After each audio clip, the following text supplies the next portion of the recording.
Assalamualaikum dan salam hormat keluarga Malaysia. Saya Firdaus Arsyidis bersama anda untuk Berita Pagi Sarawak edisi Sabtu 5 Mac.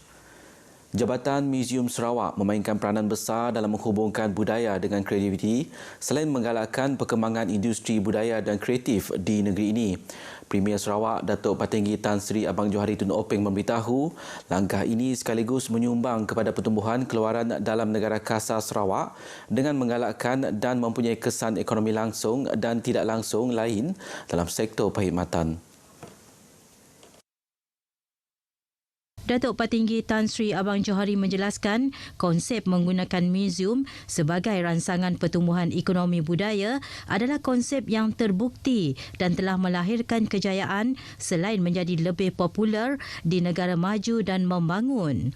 Tambahnya, ini adalah hasil positif Kerajaan Sarawak sasarkan apabila inisiatif Kampus Muzium Sarawak diluluskan pada tahun 2014 dengan kos RM323 juta perlu dilihat sebagai pelaburan jangka panjang untuk meningkatkan ekonomi Sarawak. Datuk Patinggi Tan Sri Abang Johari berucap demikian pada majlis perasmian Muzium Budaya Borneo oleh Yang di-Pertua Negeri Tun Pehen Sri Abdul Taib Mahmud di Kuching malam tadi.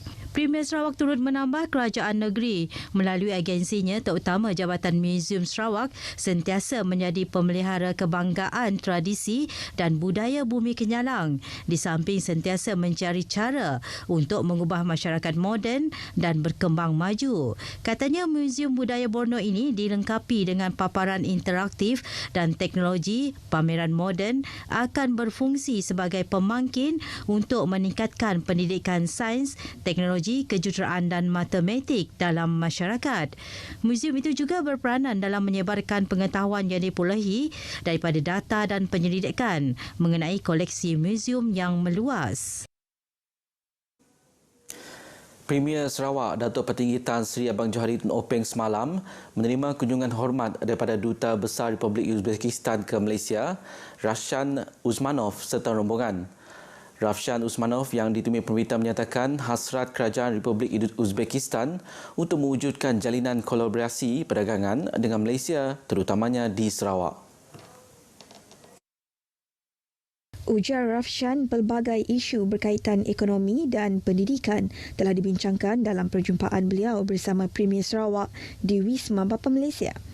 Selari dengan transformasi ekonomi digital di Sarawak, Republik Uzbekistan juga sedang melaksana inisiatif yang serupa dan Republik itu bersedia untuk berkongsi pengalaman serta amalan terbaik ke arah merealisasikan hasrat tersebut. Digitalization in IT sphere is very important for Uzbekistan at the moment. We are putting a lot of efforts and investments as well into this sphere, and I think it would be quite interesting for both sides to exchange best practices, and as I said before, to find a common ground what we can do together. Selain itu, Republik Uzbekistan juga berhasrat untuk melihat potensi kerjasama dengan Sarawak dalam sektor pelancongan selain perdagangan, ekspor dan import. Isteri Yang di-Pertua Negeri Puan Datuk Patinggi Ragat Kudi Taib semalam menyampaikan sumbangan berjumlah RM10,000 kepada 3 buah pertubuhan kebajikan. Sumbangan itu diagihkan kepada The Salvation Army Boys Home, Salvation Children's Home dan Pertubuhan Kanser Kanak-Kanak Sarawak. Puan Datuk Patinggi Ragat yang juga penaung Yayasan Ragat turut menyampaikan RM5,000 kepada Persatuan Sayangi Buku Kuching. Sementara itu, pengerusi Persatuan Sayangi Buku Kuching, Melu Hun Eng, menzahirkan rasa syukur atas sumbangan yang diberikan bagi mengadakan aktiviti pada masa akan datang.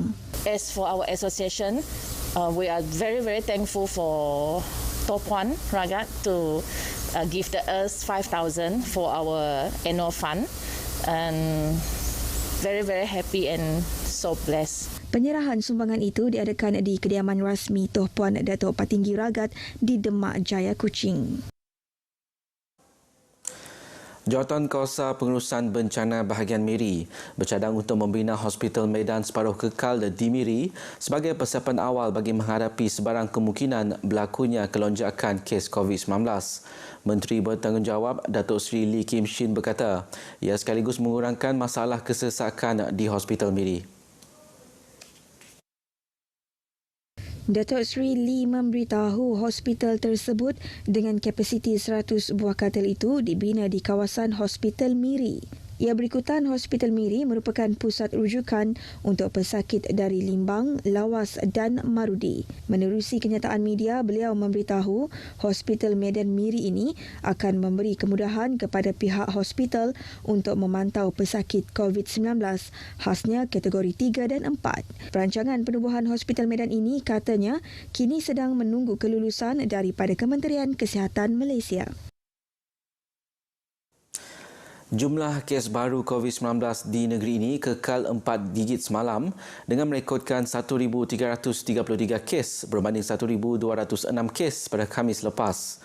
Jawatankuasa Pengurusan Bencana Negeri JPBN menerusi kenyataan memaklumkan antara 3 daerah yang mencatatkan jumlah kes tertinggi ialah Kuching dengan 450 kes, diikuti Sibu 188 dan Miri 166 kes. Pertambahan angka kes baru semalam itu menjadikan jumlah kumulatif jangkitan wabak tersebut di Sarawak sebanyak 263,623. Daripada jumlah kes baru itu, 4 kes melibatkan jangkitan paru-paru, memerlukan oksigen dan ventilator. Selain itu, 1 kes kematian dilaporkan melibatkan seorang wanita berusia 35 tahun di bahagian Limbang.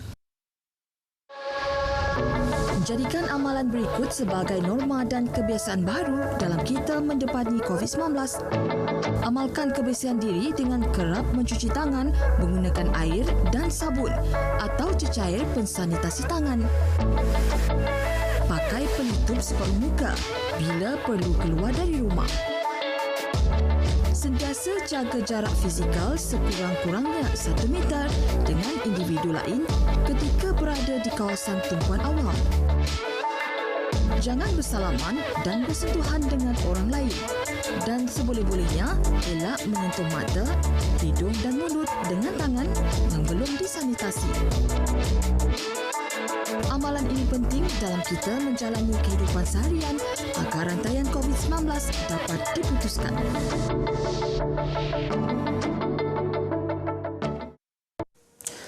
Setiap pegawai polis dan anggota Polis Diraja Malaysia perlu menjaga keterampilan diri agar imej pasukan tidak dipandang serong di mata masyarakat. Pemangku Pesuruhjaya Polis Sarawak DCP Datuk Macha Atta berkata, anggota dan pegawai polis juga perlu mengamalkan gaya hidup sihat sekaligus menangani masalah kesihatan. DCP Datuk Manca Atta berharap aktiviti sukan dalam kalangan anggota dan pegawai polis dianjurkan dengan lebih kerap kerana ia dapat memberi impak positif terhadap tahap kesihatan anggota.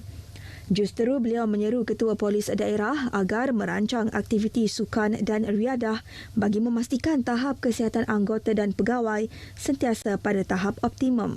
Beliau berucap semasa merasmikan penutupan kejohanan badminton Piala Pesuruhjaya Polis Sarawak 2022 yang diadakan di Stadium Tertutup Sibu. Kejohanan itu disertai 28 kontingen dari seluruh Sarawak. Pasukan Pelapol A muncul johan kategori berpasukan campuran setelah menewaskan pasukan IPD Miri. Tempat ketiga pula dikongsi bersama oleh pasukan Batalion 11, pasukan Gerakan Am, PGA Kuching dan Ibu Pejabat Kontingen Sarawak.